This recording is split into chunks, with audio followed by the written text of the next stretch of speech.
Standing on the weathered stones of an ancient watchtower, you can almost feel the weight of history beneath your feet. These towering ruins weren't just lonely outposts. They were the beating heart of humanity's first silent language, a language written in fire and smoke across vast distances. Long before texts or tweets, before even spoken words could bridge the gaps between cities, our ancestors mastered the art of instant communication.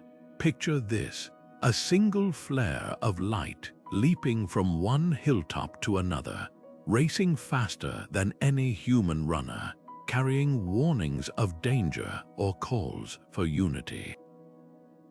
This was the world's original social network, a web of watchtowers strung across continents like beads on an invisible thread. What's truly astonishing is how these abandoned sentinels functioned without a single shared word.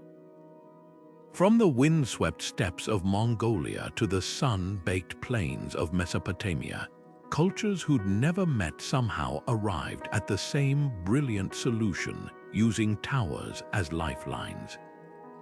A column of smoke by day or a flickering beacon by night could unite distant communities in a heartbeat, turning strangers into allies against common threats.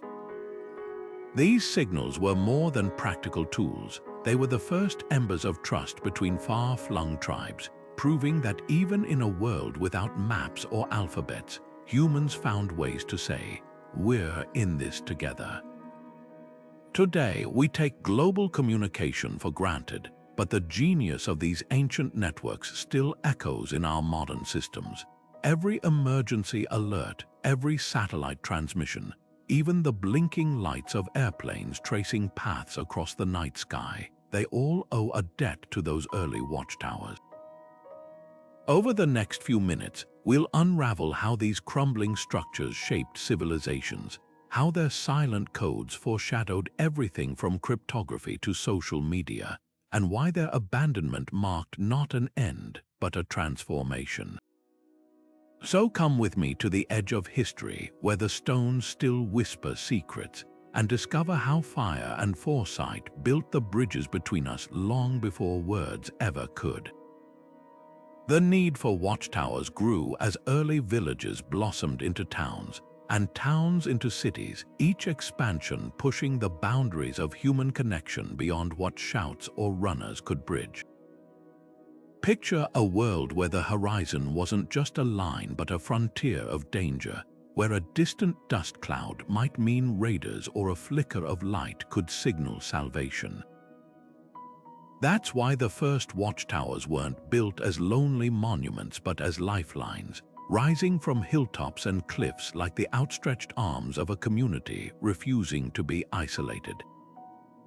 In Mesopotamia, where the Fertile Crescent birthed some of humanity's earliest cities, mud-brick towers doubled as grain stores and lookouts practicality stacked skyward. Over in the Andes, stone sentinels clung to mountain passes, their builders using the thin air to their advantage, where smoke signals could travel farther in the crisp highland winds. What's fascinating is how these structures appeared across continents without any shared blueprint. The towers of ancient China, with their tapered wooden frames, bore little resemblance to the circular stone towers of Celtic Europe, yet both served identical purposes.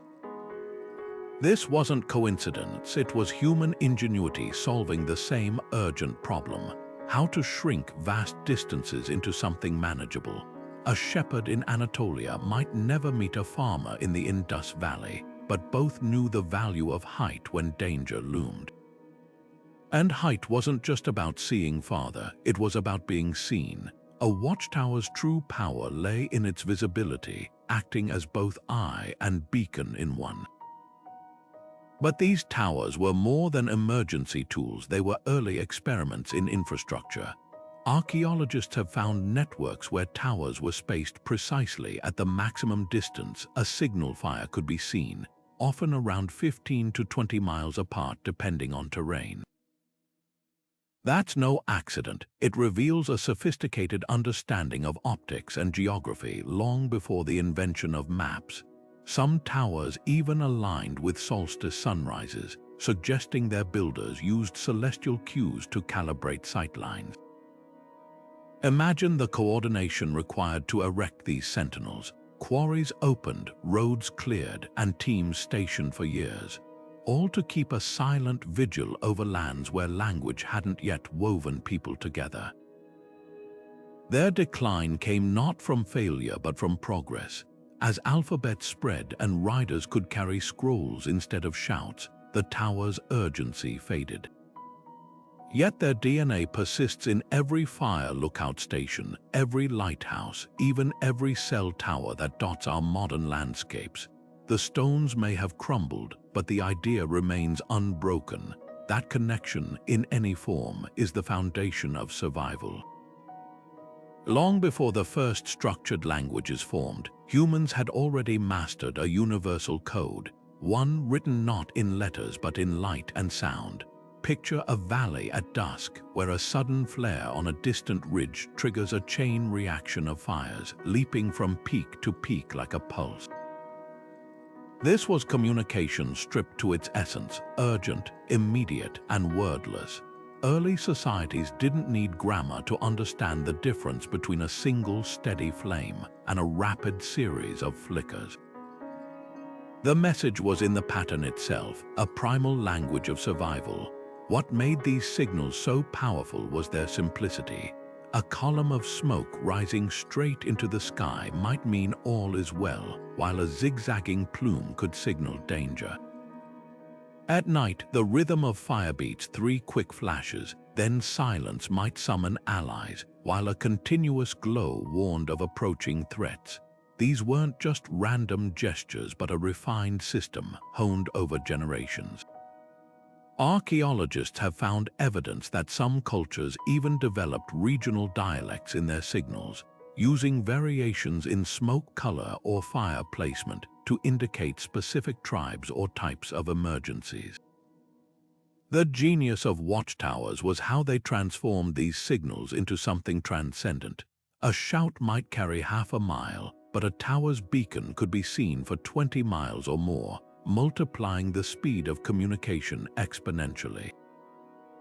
In the Andes, where deep valleys muffled sound, watchtowers perched on opposing cliffs created an acoustic mirror effect. Drums beaten in one tower would echo down the canyon, allowing messages to bounce between stations like an ancient game of telephone. But perhaps the most remarkable aspect was how these systems bypassed the need for shared language entirely. 2 tribes who'd never traded a word could still collaborate against a common enemy because fire and smoke transcended vocabulary. A shepherd in the Caucasus Mountains and a fisherman on the Aegean coast might never meet, but both knew that a tower's sudden darkness meant trouble. This shared visual grammar created bonds between strangers, proving that communication isn't just about words, it's about mutual recognition of meaning. The legacy of these silent conversations lives on in ways we might not expect. Modern emergency signals from SOS patterns in Morse code to the universal symbol of a ringing bell still rely on that same principle of immediate, intuitive understanding. Even our digital age hasn't abandoned these roots. Think of how a red notification bubble triggers instant attention, or how a single emoji can convey volumes without a single written word. The watchtowers didn't just send messages, they taught humanity how to speak without speaking. The placement of watchtowers was no accident. It was a masterclass in ancient geography. Picture a chain of stone sentinels stretching across a rugged landscape, each carefully positioned where the earth itself lent advantage. Mountain passes became natural choke points where a single tower could monitor miles of terrain, while river valleys offered clear sight lines along winding waterways that functioned as prehistoric highways. These weren't random dots on a map, but nodes in a vast, invisible web where every location was chosen with precision. What's striking is how these early engineers worked with, not against, the land. In the Scottish Highlands, towers clung to cliff edges where the updrafts carried smoke signals higher and farther. Along the Silk Road, they rose from oasis to oasis, ensuring caravans could spot the next safe haven even in shifting desert sands. Archaeologists have measured the spacing between ruins and found consistent patterns. Towers rarely stood more than 15 miles apart, the maximum distance a signal fire could pierce the horizon on a clear day.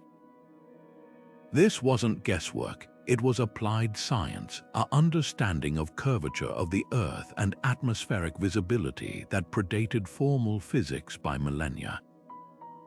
The genius of these networks lay in their adaptability. In dense forests like those of Germania, watchtowers doubled as treetop platforms, their bases wrapped in spiral staircases to elevate lookouts above the canopy.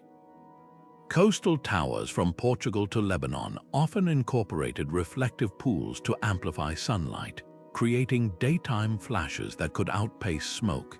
Even the tower's shapes were geographic adaptations, conical in windy regions to reduce resistance, square in stable valleys for easier construction. Every design choice served the same goal, turning terrain into a communication tool. These placements also reveal how early societies conceptualized space. Without maps as we know them, they navigated by lines of sight, mentally connecting landmarks like celestial constellations. A watchtower on a lone hill wasn't just a building, it was a reference point, a fixed star in a mental atlas. Some alignments even suggest ritual significance, like the towers in ancient Thrace that form straight lines pointing to sacred mountains during solstices. This blending of practical and spiritual geography hints at a worldview where communication and cosmology were inseparable. The legacy of these choices endures in surprising ways. Modern cell towers often occupy the same high ground as their ancient predecessors, and flight paths still follow valleys once monitored by stone sentinels. Even our word survey comes from the Latin for watch over, a linguistic fossil of that primal link between seeing and connecting.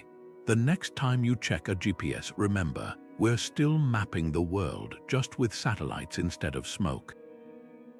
Fire and smoke became humanity's first alphabet of urgency, a visual language etched across the sky. Picture a solitary watchtower at dawn, its keeper stacking damp green branches onto hot coals, not to smother the flames but to sculpt the smoke. A thick, steady column rises, visible for miles, signaling all is well. Now imagine that same tower at sunset. Its fire suddenly split into 3 separate blazes, each producing distinct smoke plumes twisting into the twilight. To distant observers, this wasn't just fire, it was a headline screaming, "Invasion from the north." The brilliance of these signals lay in their adaptability. In the deserts of Persia, towers used mixtures of resin and salt to produce black smoke against pale skies, while Scottish Highland sentinels burned peat for dense, lingering plumes that clung to valley walls. Some cultures developed intricate codes. 2 quick puffs followed by a long stream might indicate a royal birth, while alternating colors could specify which mountain pass required reinforcements. The ancient Greek historian Polybius described a system where different shaped smoke clouds represented letters, allowing watchtowers along the Aegean coast to spell out entire words across island chains. Speed was their superpower. While a messenger on horseback might take days to cross mountainous terrain, a chain of towers could relay warnings from Babylon to the Mediterranean coast in under 12 hours. The Roman historian Tacitus recounts how Britons used this method during Boudicca's revolt. Rebel movements flashed from hillfort to hillfort faster than Roman legions could march, giving scattered tribes time to unite. Even weather played to their advantage. Fog might hide smoke, but high winds could carry it extraordinary distances. A tower on Gibraltar once alerted Tangya across the strait using smoke patterns visible 30 miles over water. What's often overlooked is how these signals created early standardized protocols. Tribes with no common language could still respond appropriately because smoke sequences transcended dialects. The Navajo perfected this with their mirror smoke, adding polished stone reflectors to create flashing patterns that functioned like Morse code centuries before electricity. Similar systems appeared independently in Japan, where feudal lords used timed smoke bursts to coordinate rice harvest defenses against bandits. The medieval period saw these techniques refined rather than replaced. England's beacon chain during the Spanish Armada threat in 1588 operated on principles identical to Bronze Age towers, just with more gunpowder. A single lit beacon at Plymouth triggered fires across southern England, mustering militias faster than any courier system. Even Napoleon reused ancient signal towers along the French coast, adding semaphore arms to create hybrid systems that lasted until the telegraph's invention. Perhaps the most poignant legacy lies in our modern emergency signals. The international distress symbol 3 of anything, shots, whistle blasts, or fires directly descends from those ancient triple smoke plumes.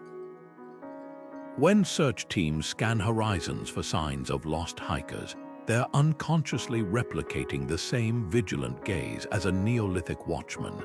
The towers may be ruins now, but their language of light and shadow still flickers in our collective memory, proving that sometimes the oldest solutions are the hardest to improve upon. The Great Wall's beacon towers weren't just stone sentries, they formed an information superhighway centuries before the digital age. Stretching over 13,000 miles, this network transformed the wall from a physical barrier into a living nervous system, pulsing with real-time intelligence. Each tower functioned like a pixel in a massive display, where the combination of smoke columns, flag patterns, and drumbeats could paint an incredibly detailed picture of distant threats.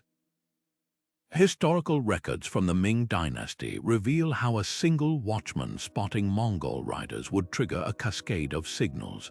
First, a vertical flag indicated cavalry sighted. Then drum rhythms specified their numbers 3 rapid beats per 100 warriors. By night, stacked fires replaced flags, with the height of flames corresponding to the enemy's proximity. What set this system apart was its granularity.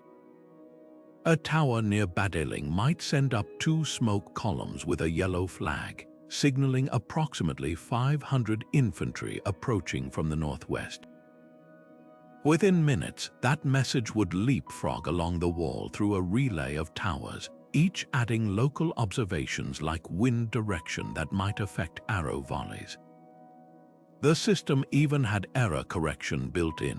If fog obscured one tower's signals, the next would repeat the message while adding its own verification. Archaeologists have found ceramic fragments near these towers marked with counting symbols, likely used to track and confirm threat assessments before relaying them. The tower's strategic placement turned geography into an ally. Built on high points with overlapping visibility, they created a continuous sightline where no section of the wall was more than 3 signal jumps from reinforcement. During excavations, researchers discovered that some towers housed specialized signal equipment, bronze mirrors for sunlight flashes during daytime alerts, and hollowed-out logs that amplified drumbeats into valley-filling thunder. The northernmost towers incorporated slanted observation slots that framed approaching riders against the sky, making early detection possible even in blizzard conditions. Perhaps most impressively, this network required no shared spoken language to function. Korean guards stationed at the wall's eastern end and her sentries in the west could seamlessly coordinate because the signal protocols transcended dialect. The system's efficiency became legendary in 1449. A Mongol raid near Datong was detected and repelled within 6 hours despite occurring 300 miles from the capital, all thanks to towers relaying precise troop movements. Modern experiments recreating these signals proved their astonishing range. A single tower's smoke could be seen from 34 miles away under ideal conditions, allowing alerts to traverse the entire wall in under 12 hours. These towers didn't just communicate danger, they enabled complex military strategy. When the Ming general Cai Jiguang needed to concentrate scattered forces against a Mongol breakthrough in 1567, he used alternating red and white flags to designate rally points while smoke patterns indicated which reserve units should mobilize. This level of tactical coordination rivaled 19th-century telegraph systems, yet it required nothing more than silk, firewood, and disciplined observation. The tower's legacy endures in surprising ways. The Great Wall's signaling principles directly influenced early Chinese railway semaphore systems, proving that good design transcends centuries. Standing in the shadow of these weathered towers today, you're not just seeing ancient stones, you're witnessing the birth of instant communication. The story of watchtowers didn't end with their abandonment, it transformed. As human societies developed more nuanced ways to communicate through spoken and written language, these silent sentinels faced an existential crisis. Why rely on smoke signals when a messenger could deliver a detailed report? Why use fire beacons when ink on parchment could specify troop numbers, supply requests, or diplomatic terms? The tower's greatest strength, their simplicity, became their limitation in an era where complexity carried more value. But this wasn't a sudden obsolescence. It was a gradual fading, like embers cooling at dawn. Archaeological evidence shows how creatively these structures were repurposed. Along the Amber Road trade routes in Eastern Europe, abandoned watchtowers became way stations where merchants stored goods and sheltered from storms. Their thick walls and elevated positions made them ideal for protection, proving that even outdated technology finds new life. In Anatolia, some towers were converted into Christian hermitages, their once strategic heights now serving as spiritual retreats. The circular towers of Celtic regions often became homes for generations of families, who added hearths and partitions to the once Spartan interiors. The stones didn't change, but their stories did, from military urgency to domestic warmth. Yet the most fascinating metamorphosis occurred in places where towers became symbols rather than tools. The Phoenicians, master navigators of the ancient Mediterranean, began using derelict coastal towers as navigational aids, whitewashing their stones to reflect moonlight for nighttime sailing. In Egypt, abandoned desert towers along caravan routes evolved into shrines to the god Thoth, patron of communication, their platforms hosting offerings of papyrus and ink. This shift from practical to sacred reveals how deeply these structures were woven into cultural identity. Even when their original purpose faded, their symbolic power endured. The decline of watchtower networks also reflects a broader cognitive revolution. As writing systems spread, human thought itself became more abstract and analytical. Where smoke signals conveyed binary warnings, danger or safety, written scrolls could debate philosophy, record laws, or preserve poetry.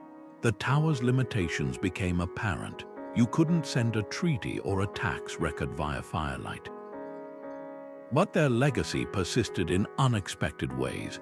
Early Semitic alphabets like Proto-Sinaitic may have been influenced by the symbolic shorthand of signal patterns, with some scholars noting similarities between ancient smoke codes and the angular shapes of early letters. What's often overlooked is how this transition affected social structures. Watchtower operators, once elite guardians of community safety, found their status diminishing as scribes and linguists rose in importance. In Assyrian reliefs, we see this hierarchy shift.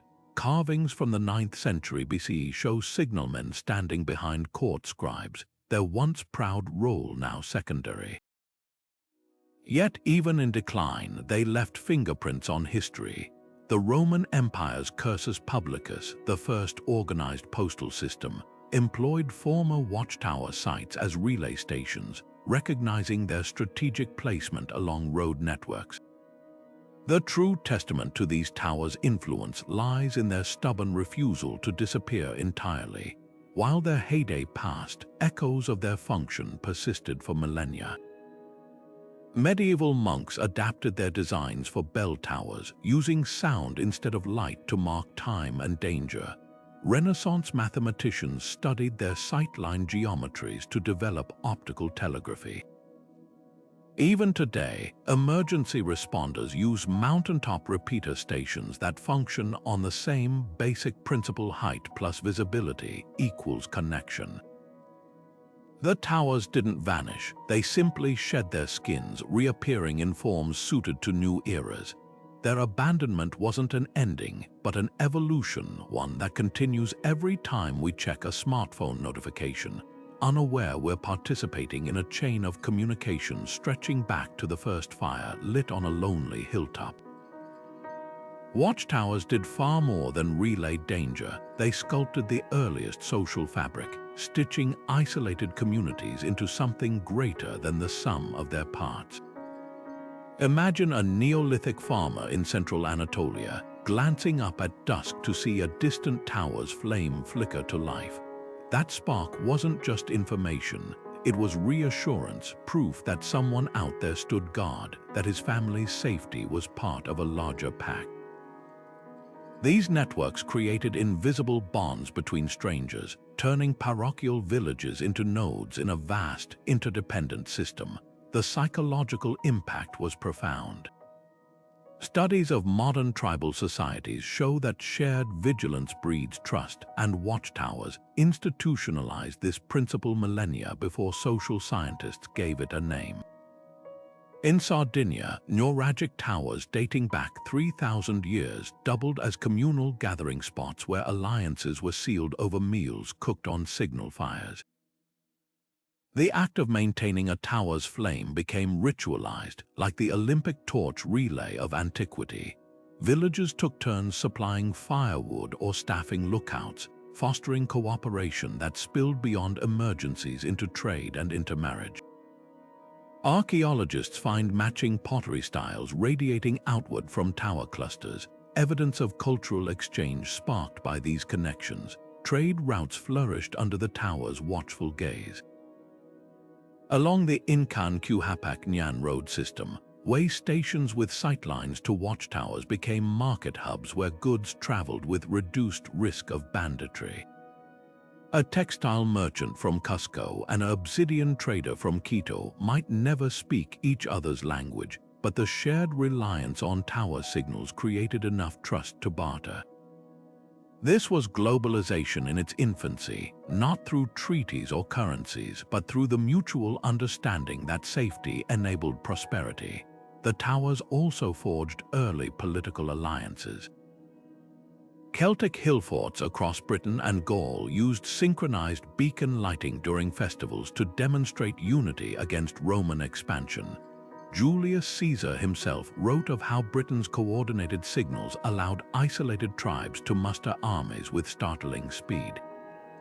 These weren't just tactical networks, they were declarations of collective identity, like prehistoric versions of signing a defense pact. What's often overlooked is how these systems mirrored modern social media dynamics.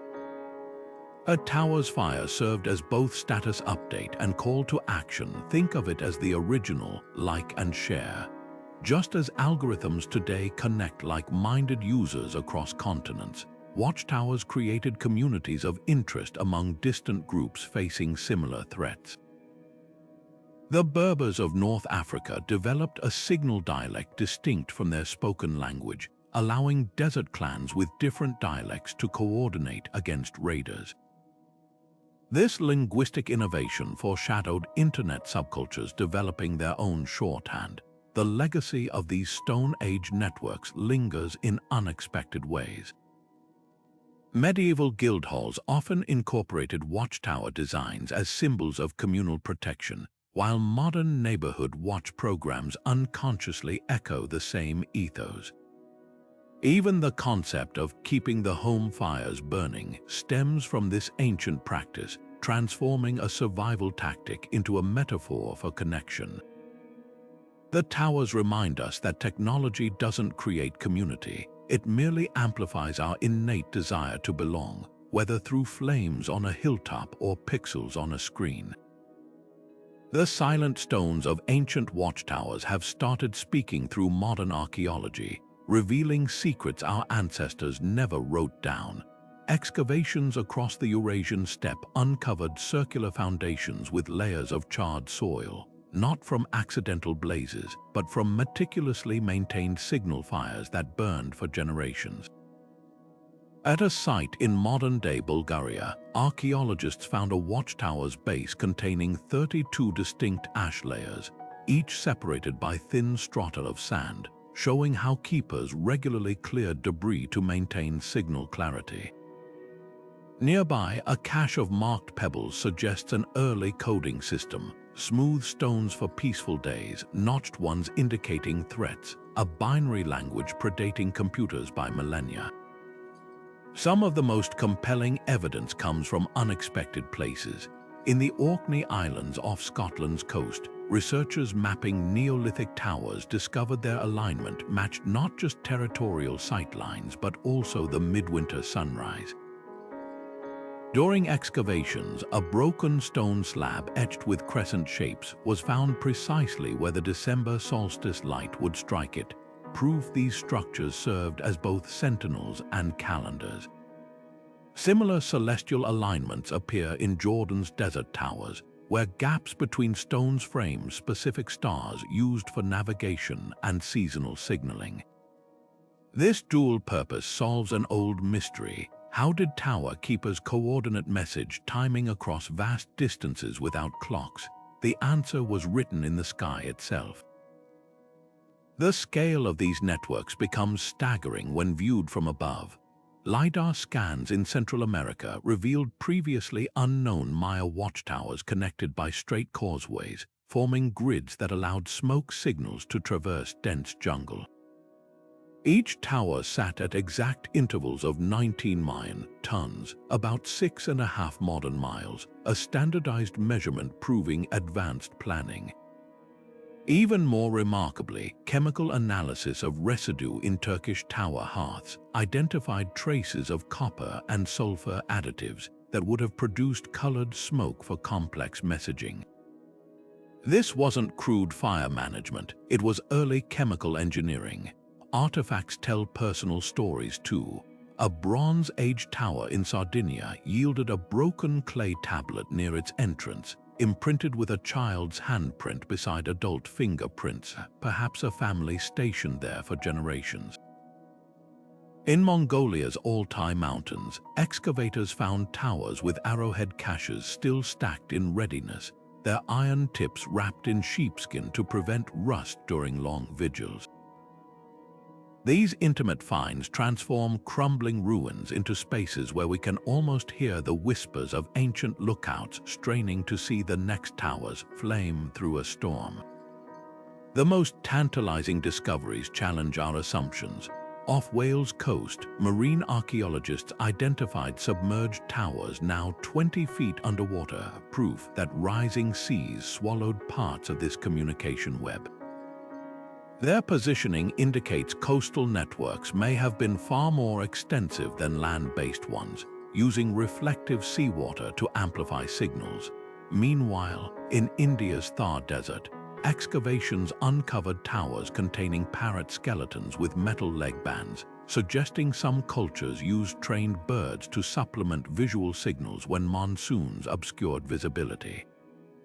Each fragment adds depth to our understanding of these networks' sophistication. In southern Africa, towers incorporated resonating chambers, hollowed logs that could boom like drums across valleys, adding sound to visual signals. Romanian tower foundations contain sheep knuckle bones arranged in patterns matching later runic alphabets, hinting that written language may have grown from these spatial codes. Even the tower's decay patterns reveal intentionality. Their collapsed walls consistently fall outward rather than inward, suggesting designs that prioritized clear collapse paths to maintain visibility during emergencies. What emerges is a portrait of interconnected societies far more complex than we imagined.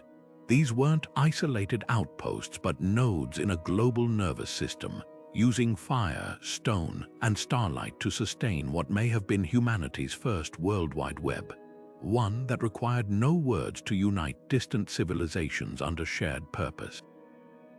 That flickering flame on the horizon wasn't just a signal, it rewired how humans perceive safety and community.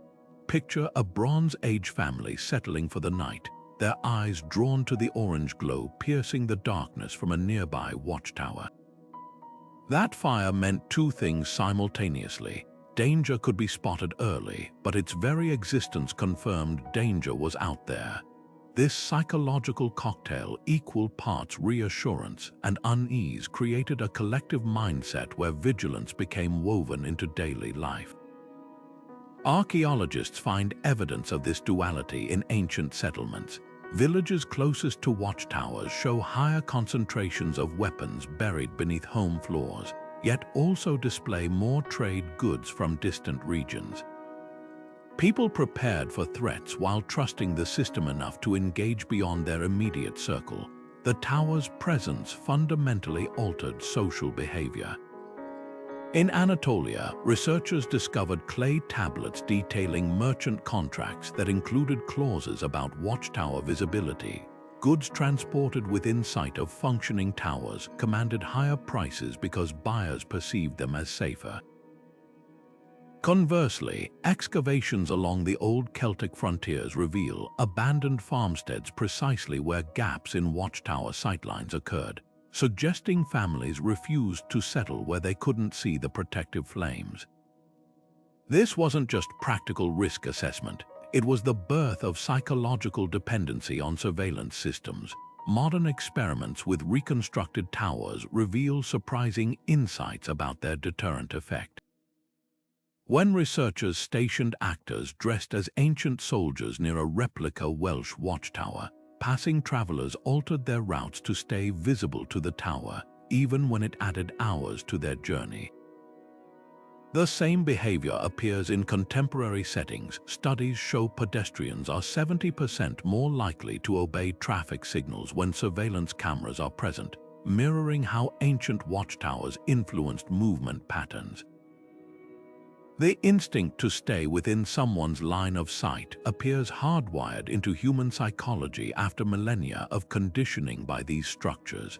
The towers also cultivated early forms of social accountability. Among the Nubian watchtowers along the Nile, markings suggest lookouts rotated duties among village families, creating mutual responsibility. Your neighbor's vigilance tonight ensures your safety tomorrow.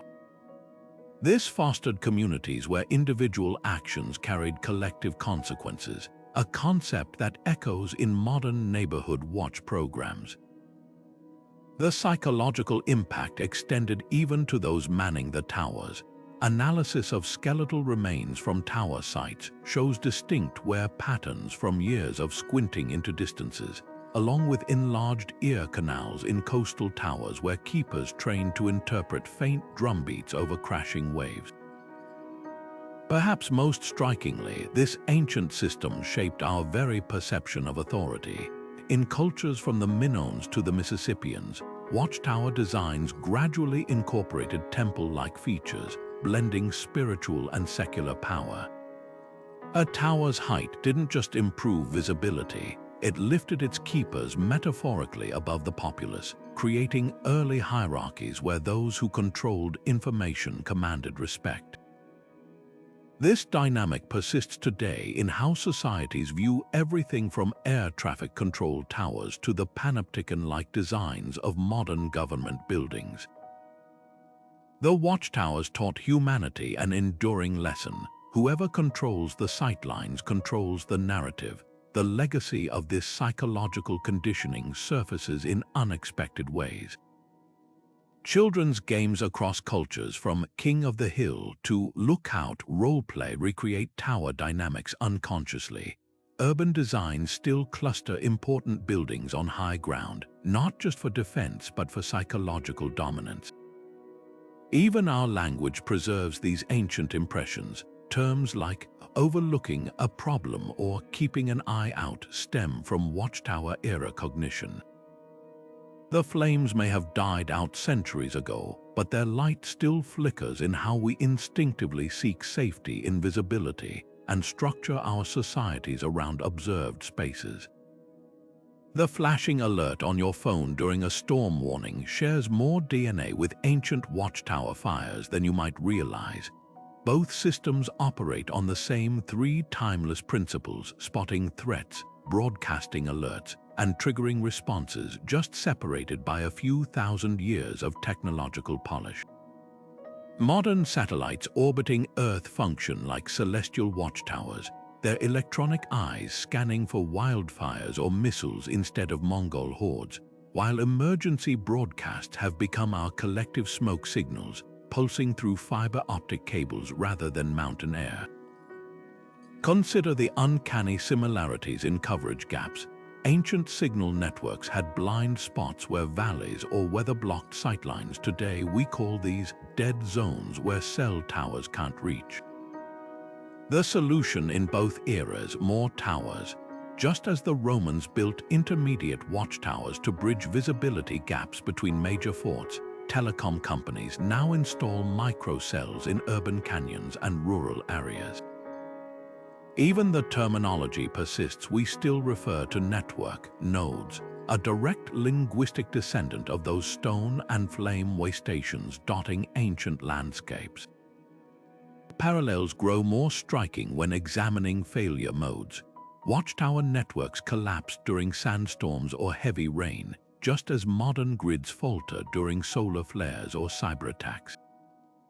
Both systems developed redundancy protocols where ancient keepers maintained backup signal fires in protected pits. Modern data centers store duplicate servers in geographically separate locations. The Great Wall's towers used mirrored daylight flashes when smoke was impractical, foreshadowing how today's emergency systems switch from cellular to radio broadcasts during network overloads. Response times reveal another fascinating overlap. A Watchtower alert could traverse 75 miles in about 30 minutes via line-of-sight relays, comparable to how tsunami warnings now propagate through the Pacific Ocean's buoy network. The real difference lies in scale. Where ancient signals moved at the speed of fire, modern ones travel at the speed of light. Yet both share the same vulnerability: human interpretation. A sleepy watchman missing a distant plume parallels a distracted technician overlooking a server alert, proving technology advances while human factors remain constant. These systems even mirror each other in their societal impact. Just as watchtowers enabled trade by making routes safer, GPS navigation revolutionized logistics. The psychological comfort of seeing a tower's fire mirrored today in smartphone mapping apps that show real-time traffic hazards. Both technologies created networks of trust. Medieval merchants relied on tower visibility to plan journeys, just as delivery drivers now depend on live outage maps. The most profound connection lies in how both systems shape collective behavior. Ancient villagers learned to scan horizons instinctively. We now glance at notification bars. The Watchtower's flame trained societies to value real-time information, priming humanity for today's constant digital updates. Those stone sentinels didn't just send messages, they rewired human cognition to expect instantaneous connection, a legacy burning brighter than ever in our age of instant alerts. Before the first cipher was scratched onto clay or parchment, watchtowers were already practicing the art of coded communication. Those plumes of smoke and bursts of flame weren't just simple alerts, they were intricate ciphers understood only by initiates. Take the ancient Garamontes of the Sahara, who perfected a system where alternating black and white smoke columns represented different Libyan tribes approaching their borders. To an outsider, it was just rising vapor. To a trained observer, it was a detailed dispatch spelling out exactly who was coming and from which oasis route. This wasn't mere signaling, it was cryptography in its most elemental form, where fire became ink and wind carried secrets. The sophistication of these systems often rivaled later written codes. Along the Euphrates, archaeologists uncovered tablets describing how Assyrian watchtowers used timed fire pulses, 3 quick flares followed by 2 long ones, to distinguish between routine patrols and genuine invasions. The sequence acted like a primitive password. Only towers manned by Assyrian soldiers knew the correct response pattern to echo back, preventing enemies from faking alerts. Similar systems appeared in the Indus Valley, where alternating high and low fires conveyed encrypted trade inventories. A tall flame might represent 10 bolts of cloth, while a low one stood for 5 jars of oil. These weren't just messages but mathematical expressions burning against the night sky. What made these methods truly cryptographic was their built-in security layers. The Minoans of Crete employed dual-fuel fires, olive wood for routine signals, pine resin soaked in sulfur for emergencies, creating distinct chemical signatures that couldn't be easily replicated. Plutarch wrote of Spartan towers using hollowed-out bronze tubes to shape smoke into specific patterns visible only from certain angles, a primitive form of directional encryption. Even the colors held meaning. The Nazca Towers of Peru burned copper-rich ores to produce turquoise smoke when water sources were contaminated, a hue impossible to achieve with ordinary firewood. The most complex systems functioned like ancient versions of public key cryptography. Among the Berber tribes of the Atlas Mountains, each watchtower maintained 2 separate signal fires, one for general alerts, another for clan-specific messages. Only allied villages knew which fire to monitor, creating a dual-channel system where open and restricted communications coexisted. This foreshadowed modern encryption's blend of visible and hidden data streams. Even error correction existed. Celtic towers in Gaul used triple-repeated drumbeat patterns, allowing receiving stations to verify accuracy despite wind distortion, a Bronze Age equivalent of packet confirmation in digital networks. These techniques didn't just anticipate modern cryptography, they shaped its very philosophy. The concept of security through obscurity emerged when Mongol watchtowers changed smoke codes seasonally, mimicking how contemporary encryption rotates keys. The Venetian Republic's famed cipher clerks actually studied Byzantine signal towers when developing their diplomatic codes, recognizing that fire patterns had achieved centuries earlier what they were attempting with ink. Even the word cipher itself may trace back to the Arabic cifr, meaning empty, a likely reference to the deceptive simplicity of tower signals that appeared random to the uninitiated. The true brilliance of these systems lay in their adaptability. When the Spanish conquistadors encountered Inca signal towers, they marveled at how quipu knotted string records were integrated with smoke signals to create hybrid encrypted messages. A tower might send 3 smoke puffs while a runner delivered a quipu with matching knots, allowing cross-verification like modern 2-factor authentication. This blending of media showed cryptographic thinking transcending technology, whether the medium was fire, string, or later, microchips. Perhaps the most poignant legacy is how these methods protected not just information but entire cultures. The Welsh Tanio system used during Roman invasions encrypted troop movements in folk songs whose melodies matched tower fire sequences, a cryptographic blend of oral tradition and optical signaling that preserved Celtic resistance tactics even after towers fell. Today's cybersecurity experts might smile recognizing their forebears, those silent figures tending watchfires, pioneers who understood that sometimes the most powerful messages are the ones not everyone can read. Nature wasn't just a backdrop for these ancient signal networks, it was an active collaborator, shaping every flicker of flame and wisp of smoke. Along the storm-lashed coasts of Brittany, watchtowers were built with spiraling exterior staircases that caught prevailing winds, turning gusts into natural amplifiers for horn blasts. Meanwhile, in the still air of Egypt's deserts, signal keepers dug deep fire pits that created towering convection currents, launching smoke straight up into the cloudless sky like living telegraph poles. Each environment demanded its own vocabulary of signals, where alpine towers used synchronized rock slides to send messages booming through valleys. Polynesian coastal lookouts relied on reflected moonlight off polished shells to flash alerts across treacherous reefs. The interplay between terrain and technique produced astonishing innovations. In the fog-bound Andes, where visibility often dropped to zero, watchtower keepers developed an acoustic language using hollowed-out tree trunks as natural megaphones. Their deep, resonant calls could carry up to 8 miles down mountain valleys, a distance impossible for ordinary shouts. Archaeologists experimenting with reconstructed towers in Peru's Colca Canyon discovered these sound channels worked best when positioned at specific angles to cliff faces, proving ancient engineers understood acoustic reflection centuries before the science of echoes was formally studied.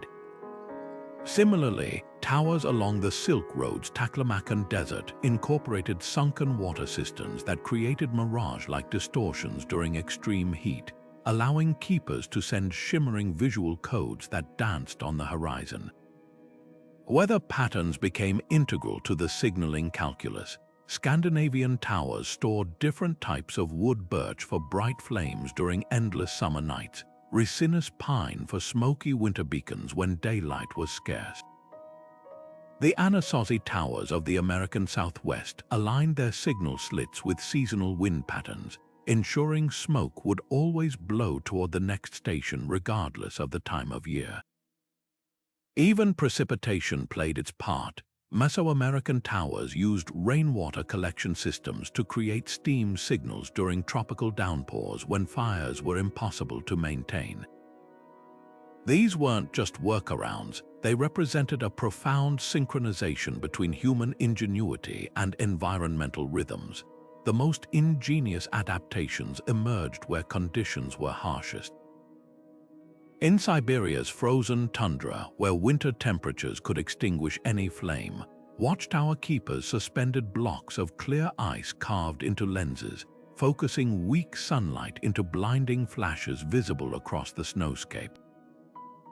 Mongolian steppe towers employed trained eagles to carry smoldering tinder bundles between stations when blizzards obscured visibility, an early example of biological signal repeating.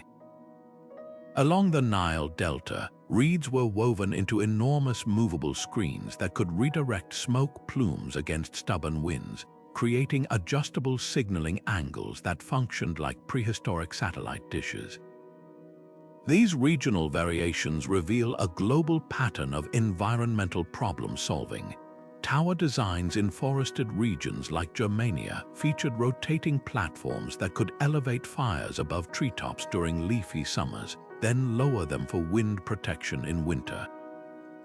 Desert towers from Mauritania to Mesopotamia incorporated shaded observation decks that kept lookouts' eyes adjusted to distant horizons despite glaring sands. Island cultures like the Minoans built towers with seawater channels that could instantly douse fires if enemy ships approached, combining communication with defensive capability. The legacy of these adaptations still whispers through modern technology. Today's fiber optic cables follow old watchtower sightlines along mountain ridges because the terrain advantages remain unchanged.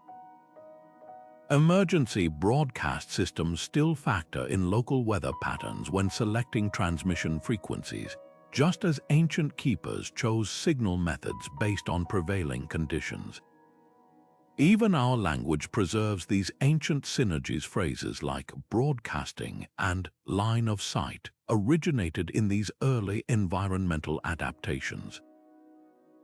The stones may have crumbled, but the lesson endures. The most resilient communication systems don't fight nature, they dance with it. The stone sentinels of ancient watchtowers didn't just stand guard over land, they stood watch in the imaginations of entire civilizations, becoming characters in myths as towering as their structures. Among the Celtic tribes of Britain, legends spoke of the Tylwyth Teg, fairy folk, who'd supposedly taught humans to build signal towers by stacking stones where the Earth's energy lines crossed. These stories weren't mere whimsy, they encoded practical knowledge. The fairy paths often aligned with actual sightlines between watchtowers, and violating these invisible routes was said to bring curses. This cleverly discouraged farmers from building fences or cutting trees that might block critical signal views, wrapping geography lessons in supernatural dread. In the Andes, the Apus mountain spirits were believed to inhabit watchtowers, their voices carried by the wind between peaks. Quechua oral traditions describe how the stones themselves would hum when danger approached, a poetic interpretation of the eerie sound whipping through tower stairwells during storms. Modern acoustic tests reveal these structures did indeed channel wind into specific frequencies, meaning ancient listeners weren't entirely imagining things. The line between myth and physics blurs when you consider that some Incan towers were engineered with precisely angled ventilation shafts to amplify these spirit voices, turning atmospheric phenomena into early warning systems. The most haunting tales come from the Silk Road, where Persian caravans avoided abandoned watchtowers after dark, whispering of div demons who mimicked human signals to lure travelers astray. These stories likely stemmed from real bandit tactics. Raiders did sometimes hijack towers to send false alarms, causing merchants to abandon goods in panic. By painting the towers as demon-haunted, elders ensured new generations approached them with both reverence and caution. Even the tower's ruins held power. Ottoman records note that 16th century soldiers refused to dismantle derelict towers for building materials, fearing the sin spirits trapped in their stones would bring madness. Japanese folklore took a different turn, weaving watchtowers into the Tsukumogami tradition, objects that gained souls after a century of service. Scrolls depict abandoned signal towers sprouting limbs at night, walking the countryside to reunite with their long-dead keepers. This personification speaks volumes about how intimately these structures were tied to human lives. A 13th century Emaki painting shows a tearful tower spirit cradling the skeleton of its last lookout, a poignant metaphor for how technology outlives its creators yet remains bound to their memory. Perhaps the most ingenious myths came from the Berbers of North Africa, who claimed certain towers housed Imarighan, ghostly warriors who could compress time. Legends said these sentinels could see 7 days into the future, explaining how messages seemed to arrive before threats materialized. The reality. Strategic placement allowed towers to spot dust clouds from distant armies days in advance, but wrapping this foresight in mysticism elevated signal keepers to near divine status. Even today, Moroccan children are told the tower's shadows stretch longer at dusk because the Imarighan still walk their bases, guarding against forgotten dangers. These stories did more than entertain, they preserved operational secrets.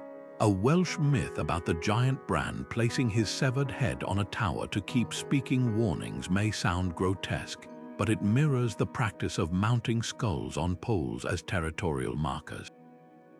Viking sagas describe watchtowers bleeding rust-colored streaks during rains, which later excavations confirmed came from iron-rich mortar mixes used to reinforce structures against storms.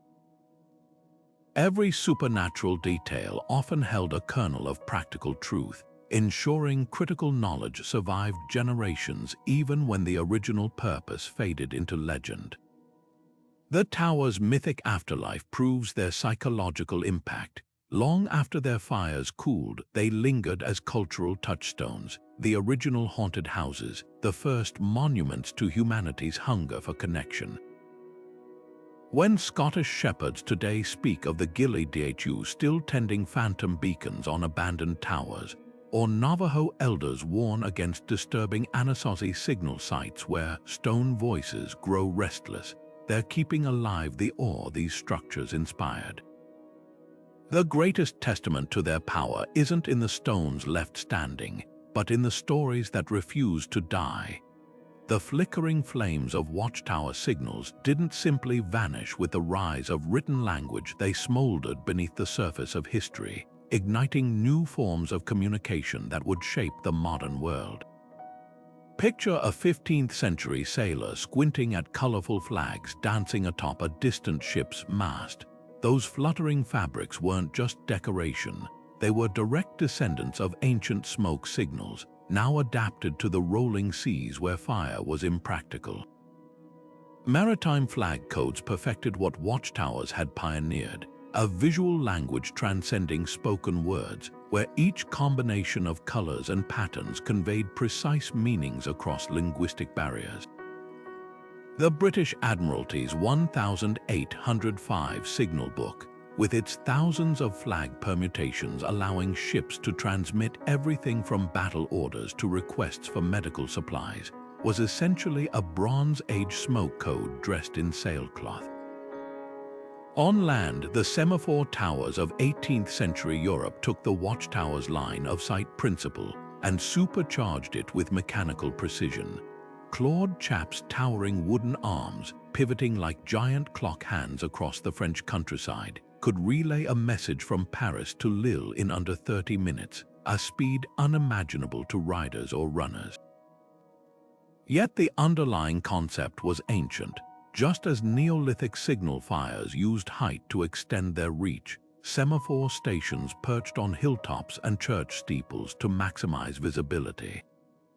Even their coded positions mirrored the patterned smoke plumes of Andean watchtowers, proving that while technology evolved, the grammar of visual communication remained eerily consistent. Then came the Industrial Age's most ubiquitous homage to these ancient systems, the traffic light. The red-yellow-green sequence that now governs global roadways traces its lineage directly to those early fire signals. In 1860s London, railway engineers borrowed the watchtower's color coding red for danger, green for safety to create the first gas-lit railway signals. The innovation wasn't the colors themselves. Mongolian watchtowers had used colored smoke for millennia, but their application to a world where messages needed interpretation at 30 miles per hour rather than across 30 miles of wilderness. Today's smart traffic systems, with their cameras and AI-driven timing, are still solving the same problem watchtowers once did: how to make visual signals instantly understandable under pressure. The most profound legacy, however, lies in our digital infrastructure. Fiber optic cables pulse with light signals that are conceptually identical to those ancient mountaintop fires, just transmitted through glass instead of open air. Modern data packets even follow the same relay principle, hopping between network nodes just as smoke signals leaped between towers.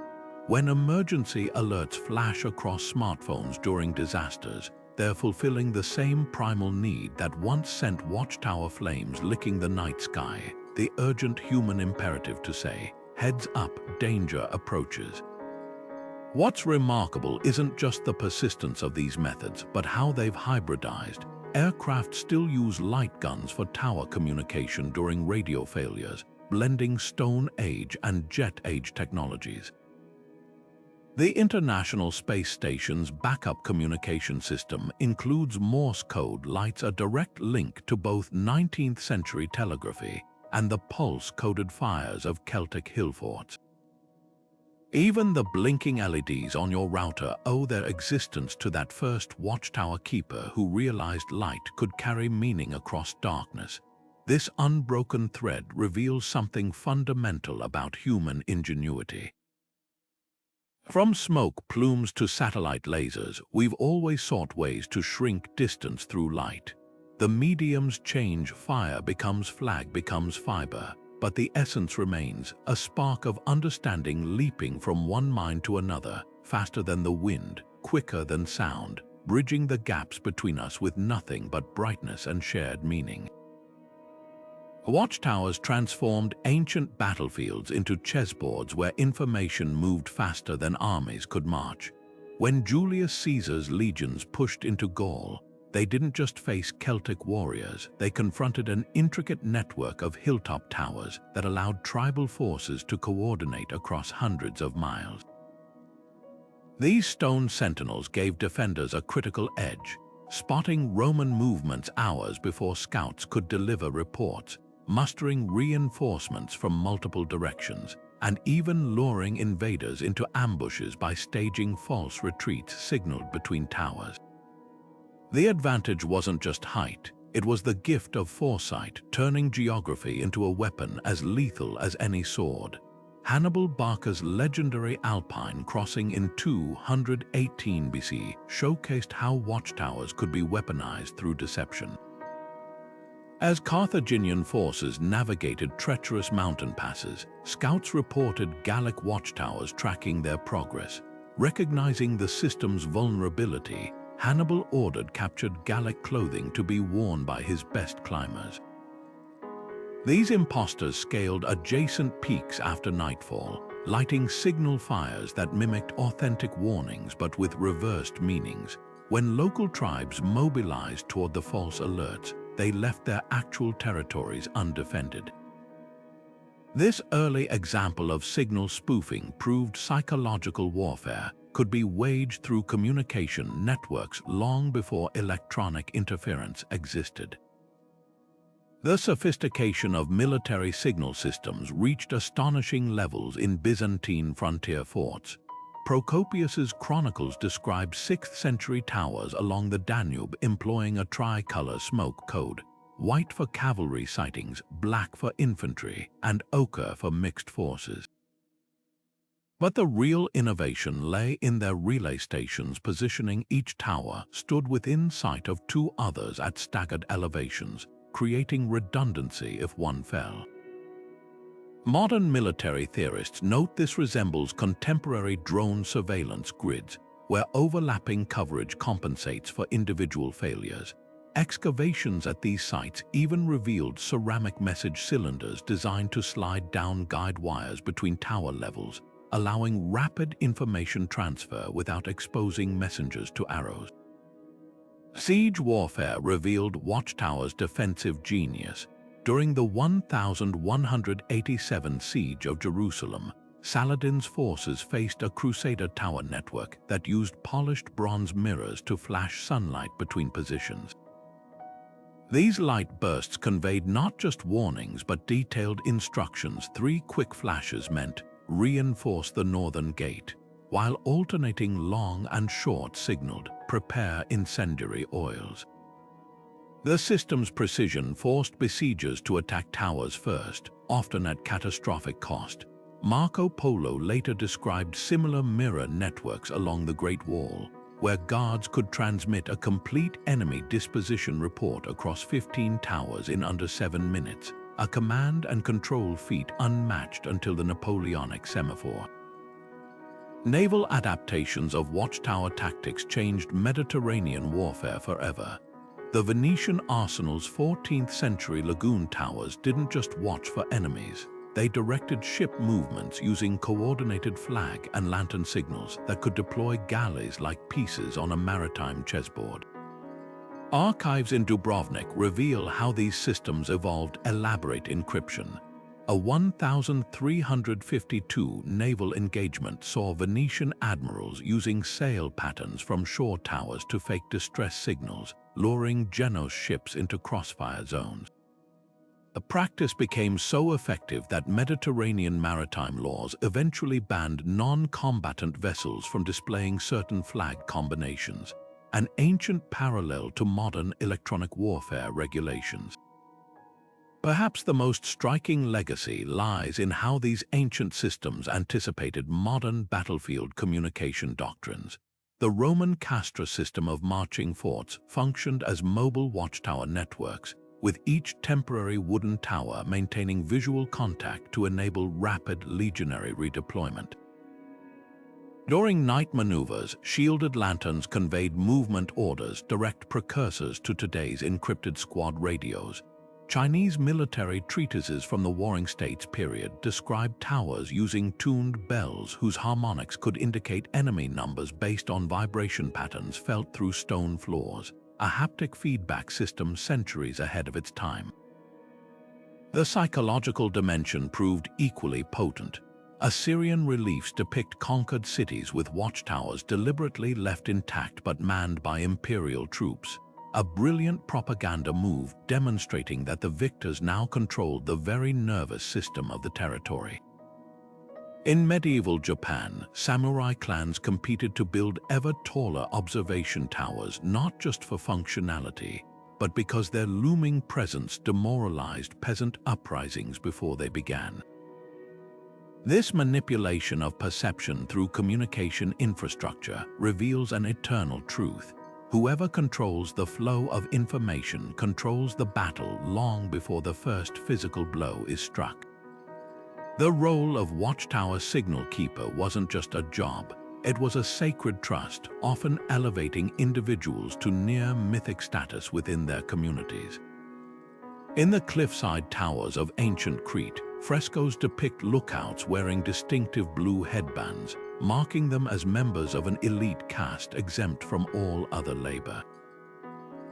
These chosen few spent years mastering the precise mixtures of herbs and resins that could produce colored smoke signals, their recipes guarded more closely than royal treasures. A single mistake, too much pine tar dampening the flames or insufficient sulfur to brighten the flare, could mean the difference between a village saved or slaughtered. This specialization created surprising social mobility in some cultures. Among the Berber tribes of North Africa, signal keepers ranked above warriors in the social hierarchy, their towers serving as combination communication hubs and judicial courts. Disputes between families were often settled by the word of a tower keeper, whose elevated perspective was believed to grant literal and metaphorical clarity. The position became so prestigious that marriage alliances were brokered based on signal-keeping lineages, with dowries including rare incense ingredients for signal fires. Hereditary dynasties of communicators emerged where the knowledge proved too complex for casual training. The Chumash peoples of coastal California developed family lines that maintained signal towers for generations, passing down not just techniques but specialized languages of whistle sounds that could carry further than shouts across canyon walls. Excavations at one site revealed a succession of 14 generations buried near their tower, each skeleton positioned facing the next lookout post in the chain, a poignant testament to their eternal vigilance. The professionalization of these skills reached remarkable levels in ancient China's frontier towers. Han Dynasty records describe rigorous examinations for signal keepers, testing their ability to distinguish between 32 standardized smoke patterns while memorizing complex encryption methods. Successful candidates received jade pendants engraved with their tower's identification glyph, an early form of security clearance. This system anticipated modern credentialing by 2 millennia, proving that the need for verified expertise in critical infrastructure is as old as civilization itself. What's often overlooked is how these roles shaped gender dynamics differently across cultures. While most societies reserved tower duties for men, the Minoans of Bronze Age Crete trained priestesses as signal keepers, believing their connection to lunar cycles helped time nighttime fire signals.